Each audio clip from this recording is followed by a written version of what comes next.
Could I please have a big round of applause for our next speaker?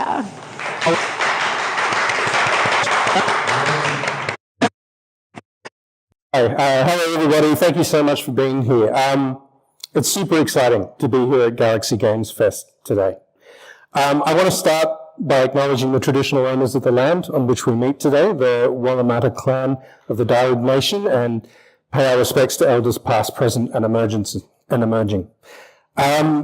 Okay, so my talk today is 10 signs you're ready to commit to your game idea. And before we get to those 10 signs, it's worth quickly introducing who we are and our little studio's own history of kind of committing to wild game ideas. We're Hojo Studio. We were formed in 2013, and we've somehow been producing games in New South Wales for over 10 years.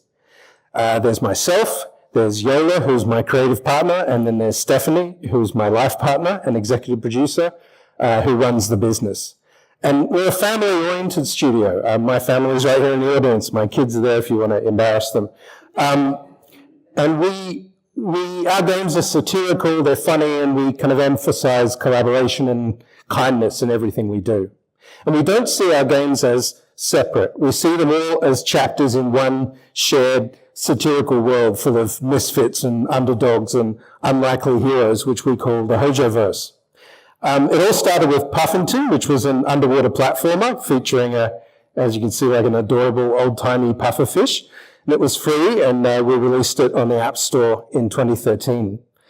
After that, we made Nippy Cats, which was a frantic cat survival game, which was launched on iOS and Android a few years later. The idea of that game was to save a lone bag of catnip from a horde of cats for as long as you could. Obviously, you would eventually fail. Sometimes the cats would fight among themselves. So that was a lot of fun. And that launched on, iOS and Android. After Nippy Cats was Inflatality, which was a big thing for us. This was a two-player fighting game featuring wacky waving inflatable tube men that was released on Steam. There was no online, it was all kind of local multiplayer. So this was our big foray into kind of 3D and slightly higher production value. There's a bogan wedding you can fight at and things like that.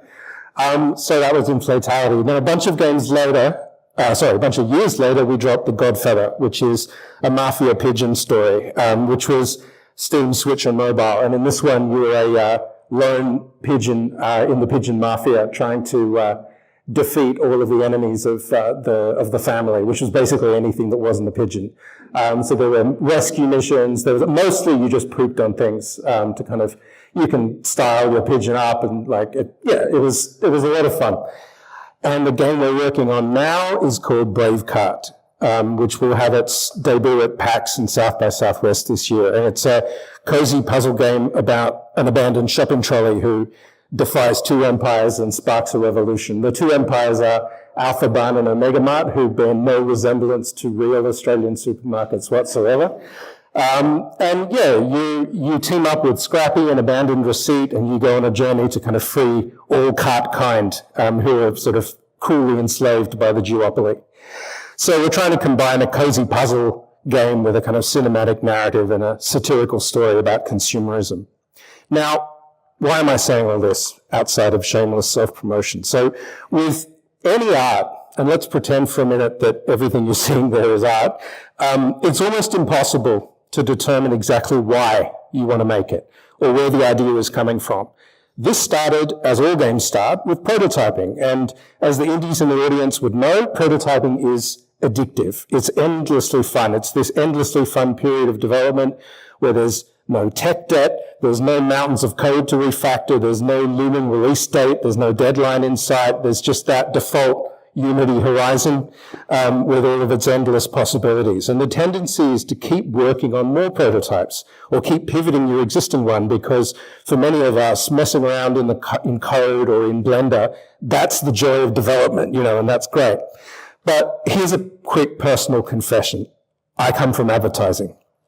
And while the kind of dark horrors of that industry is a subject for another talk entirely, one thing that advertising teaches you very quickly is how to recognize something special, how to make decisions fast, and how to know when to commit to your idea. Because great ideas can arrive in an instant. They can be explained in an instant. They can be stolen in an instant. But turning that idea into your final product takes work. It takes a lot of work. So developing the ability to judge your game prototype in that light is extremely important.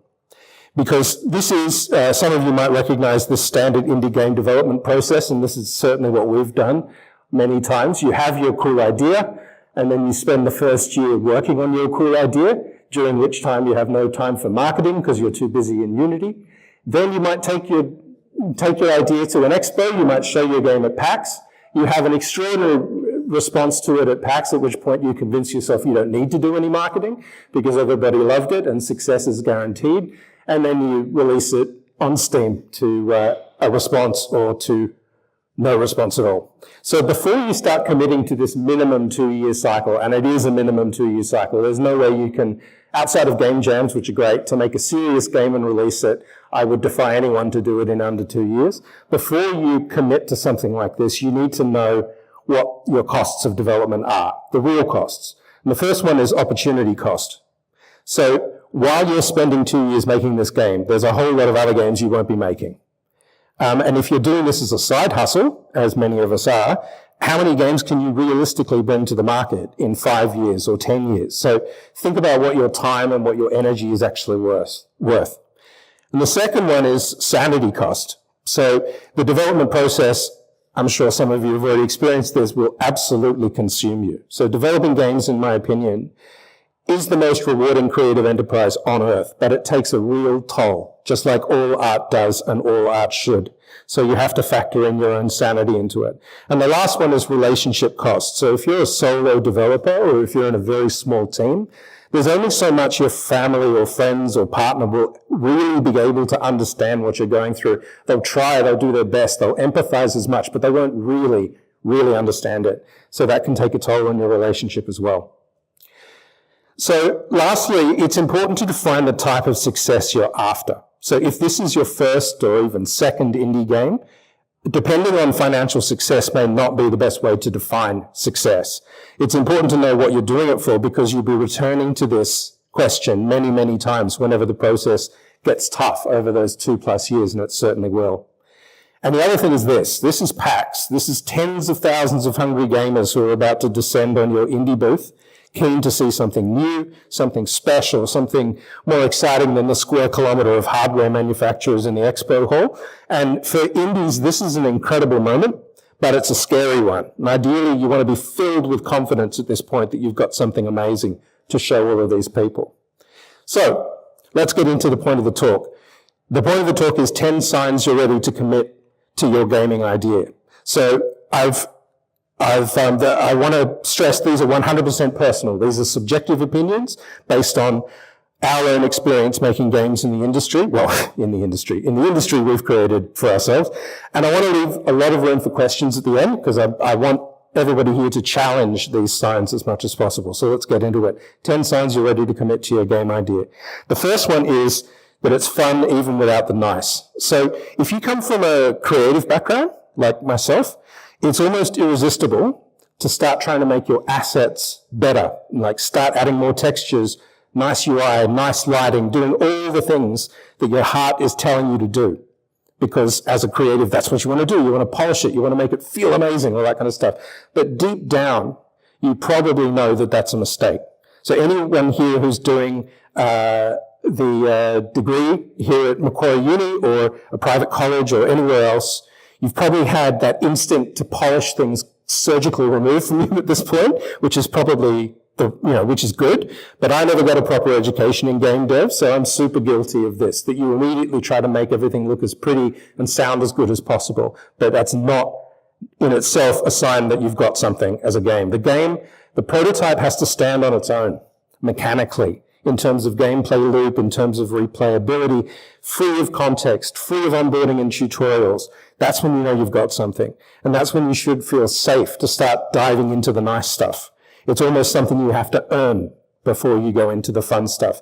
And I've met so many indies with this ability to be completely uncompromising in terms of the fun without any of the nice surrounding it. And that's a terrific instinct to have, and it's always resulted in better games. And we're very much still learning how to do this, having come from a creative background.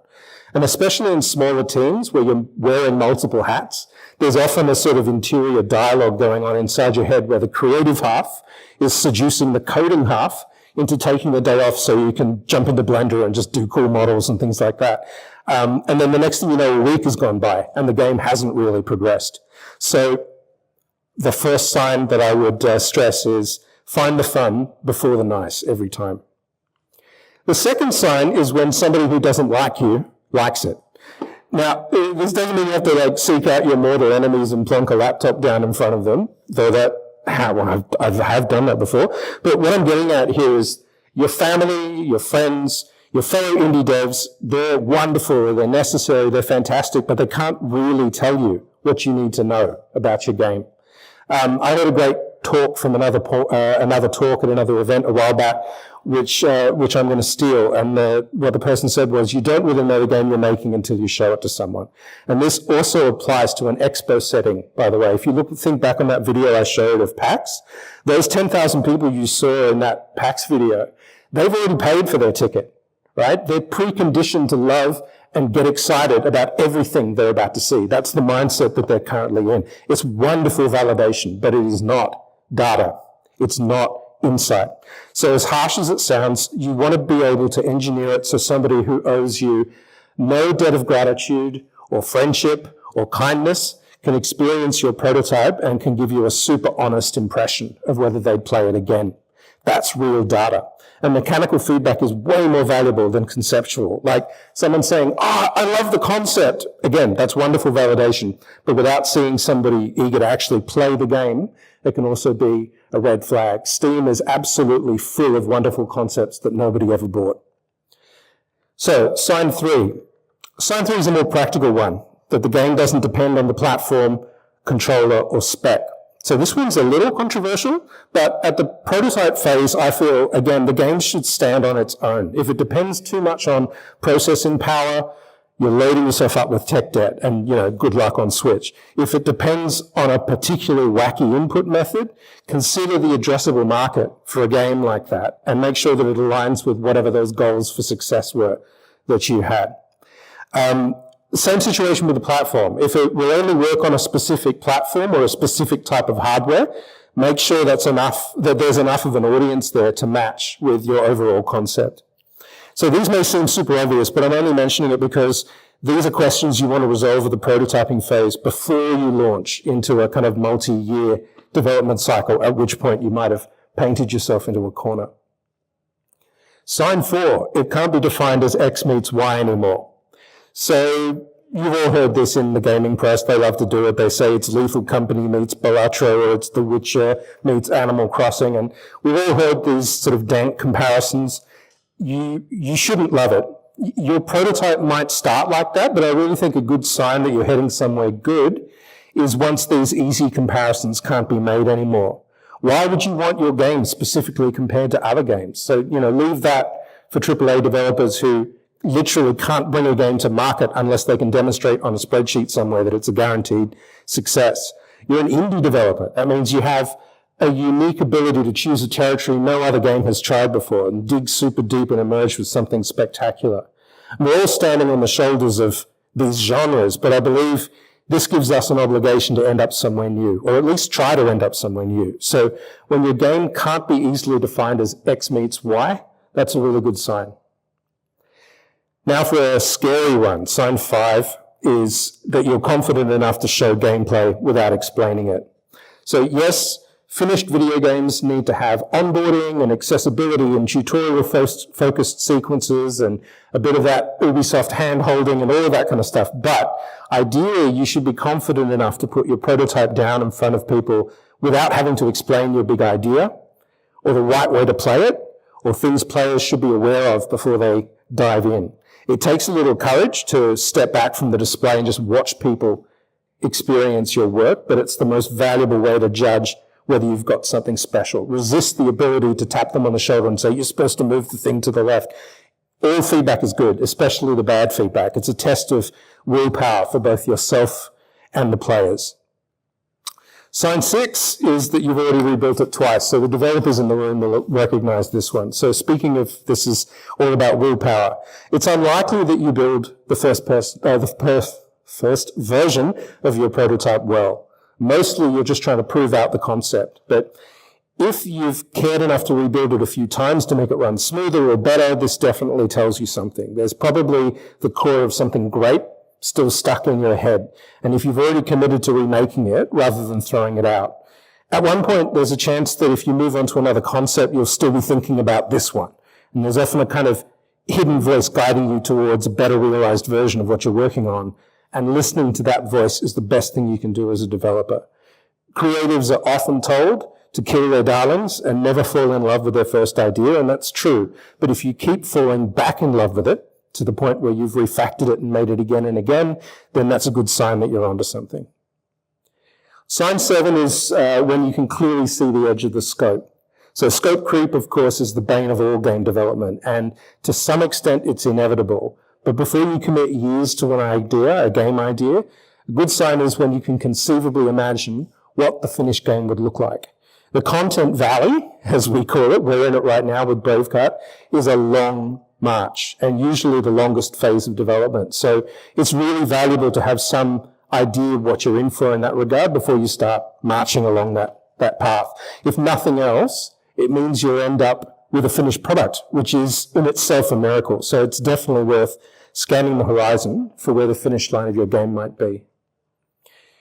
Sign 8 is that you've found where your game audience is hiding. So Steam is a big place. Like any digital storefront is a big place, but really Steam is a big place. And the most successful indie projects I've seen are the ones where they have a really clear idea of who their audience was, specifically, before going into production. It doesn't matter whether it's a niche audience. In fact, niche audiences can be amazing if you can find and you can galvanize them.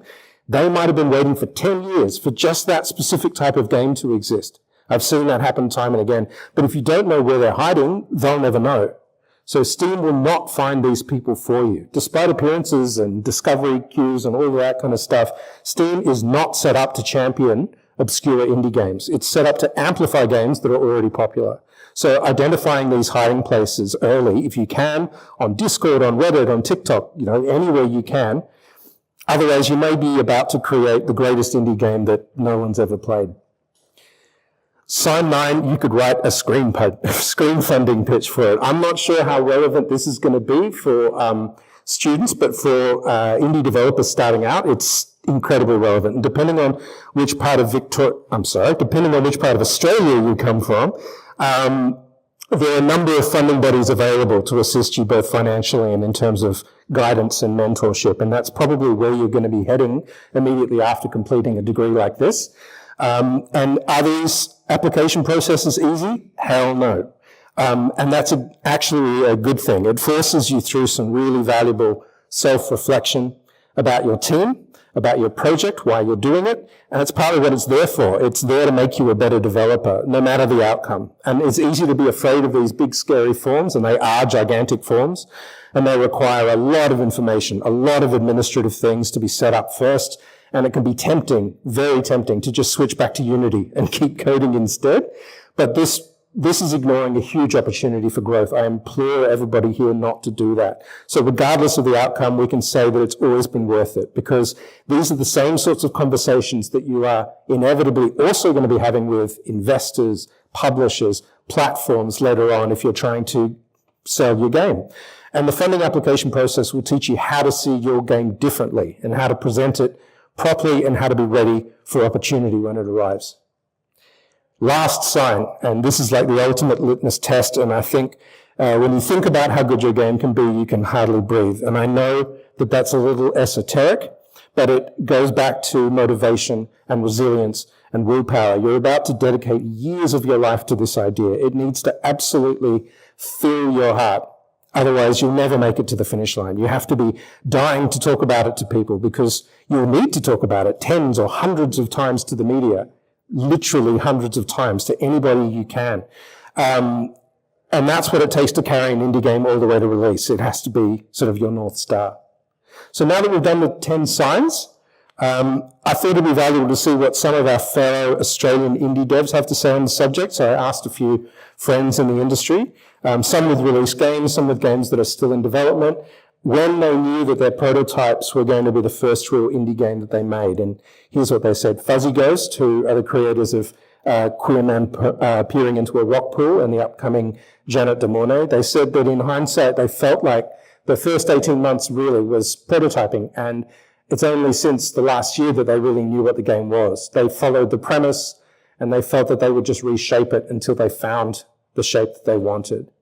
A Spoonful of Wonder, who released Copycat, which hopefully will win an AGDA this year. I'm crossing my fingers.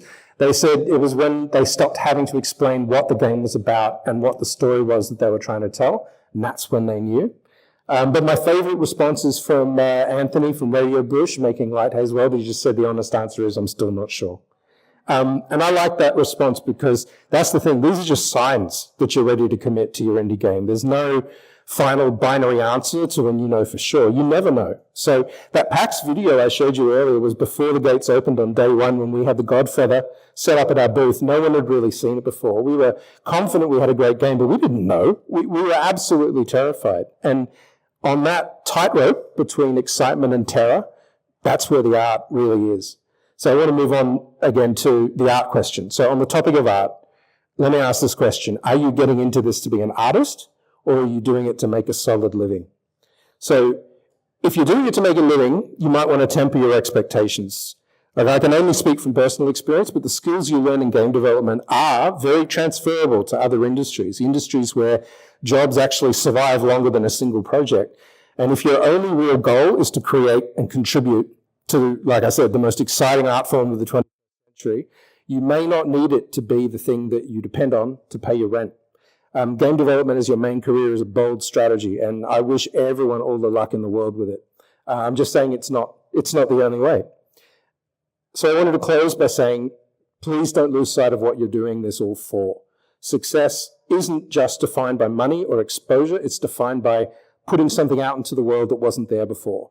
And whether it sells 100,000 copies or 100 copies, it exists, you made it, and now it belongs to the world forever. This is your art, and the chance your game won't connect with anybody at all is zero, I promise. Releasing a game is a success in itself. Releasing a game is a miracle, and you should all be very proud of it. And that's it. Thank you.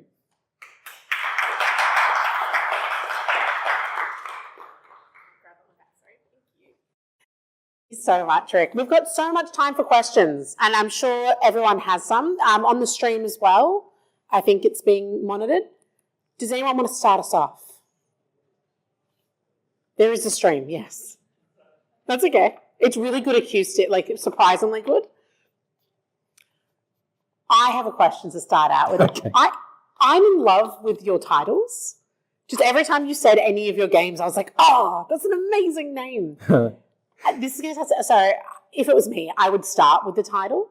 Right. But I assume that's not the way you do it. Could you talk us through kind of how you do those kind of bits? It's embarrassing, but a lot of the time it does start with the title. Oh, good. No, that's great. I'm glad. It depends how you approach it. Like, I think probably a lot of the developers in this room or people who do courses at uni or places like that are probably taught to follow the mechanics first. Like, come up with a unique mechanic you've never seen before, or take an existing mechanic and turn it inside out and make it upside down, all that kind of stuff. I would love to be able to be that kind of developer, but I'm just not. So with us, it's the silly idea that comes to us first. I mean, Braveheart, so or what if pigeons had a mafia, or it's things just occur to us from looking around in the world, and then we start kind of crafting mechanics around that. And because our games all start with some kind of central, unlikely, underdog character. The sort of fish out of water thing. So, yeah, and the titles come pretty quickly after that.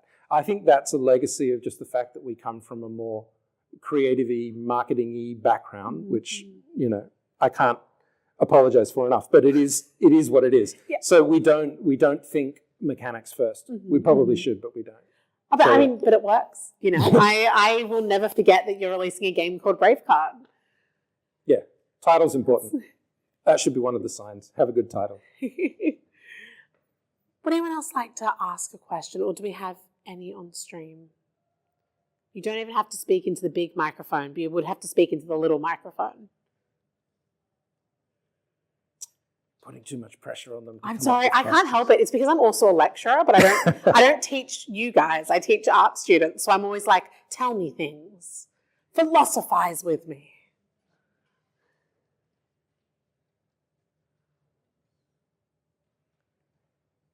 Or would you like any advice on games you're developing? Yeah, I'm going to... Sorry, I walked straight towards the camera.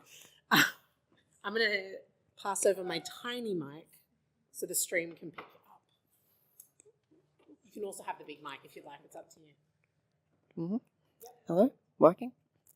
So on the topic of titles, I've got a game idea with my team that we've started working on. Like, we started like thinking through some ideas, and one of the titles we've landed on is Gnome in One. Sorry, so could you, maybe use the big mic. Double. What's the name of the title? Gnome in One. No Man what? Gnome in One. Like with a G. Oh, Gnome in One. Do you like Okay. that? Is it a golf thing? Yeah. Is it a medieval golf game? No, it's not medieval. But Oh, sorry, fantasy, like gnome. Yeah.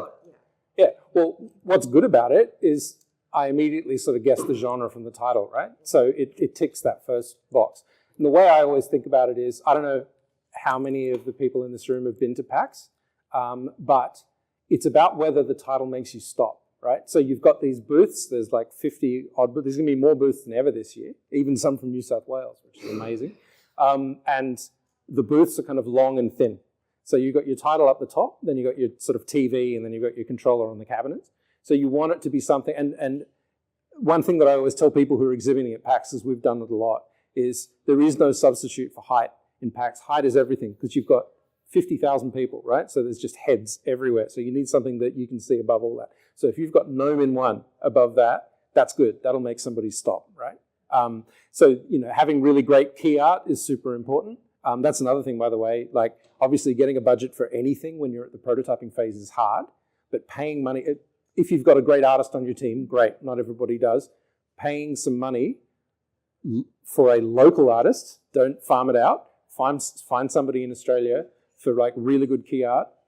You're going to be using that for the next 2 years. It'll pay for itself. It's great. One as like a big title, fantastic, love it. Terrific. Well, yeah, keep developing it. For sure. Oh, by the way, so for the first time ever, Screen New South Wales are sponsoring 10 booths from New South Wales. They sponsored 10 booths from New South Wales this year. That's paying for the booth, not travel or accommodation, but it's better than nothing. And booths at PAX cost about $2,500. So that's not bad. So yeah, next year, put in an application for it. Like, I'm going both this year and next year, so all I'm saying is Awesome. I'll look out for Gnome in One, don't worry. And Braveheart. I'm already It'll be there. very excited for that.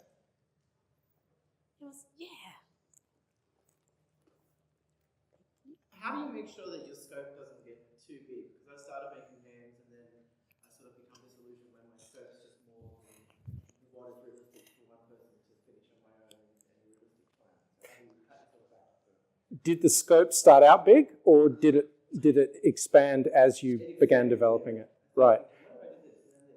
Yeah. Look, we're not very disciplined developers, but scope is definitely something worth writing down early on, right? Like you get it down and you go, think about it as, it doesn't have to be detailed. It's like with, say, screenplays.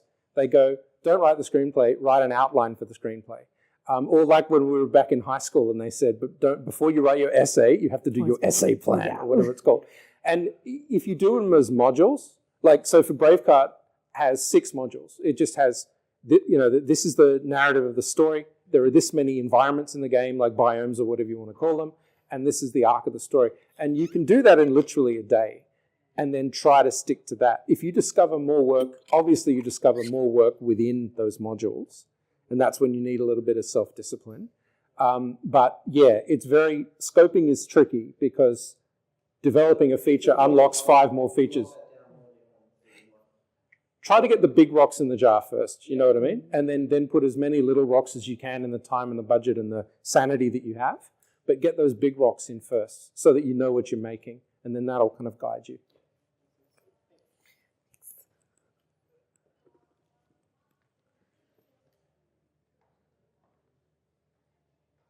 Okay, I know we're a little bit early, but I wonder maybe if we end it there, and then if you're okay to take questions afterwards Sure. from people who maybe don't feel as comfortable with me shoving the mic in their face.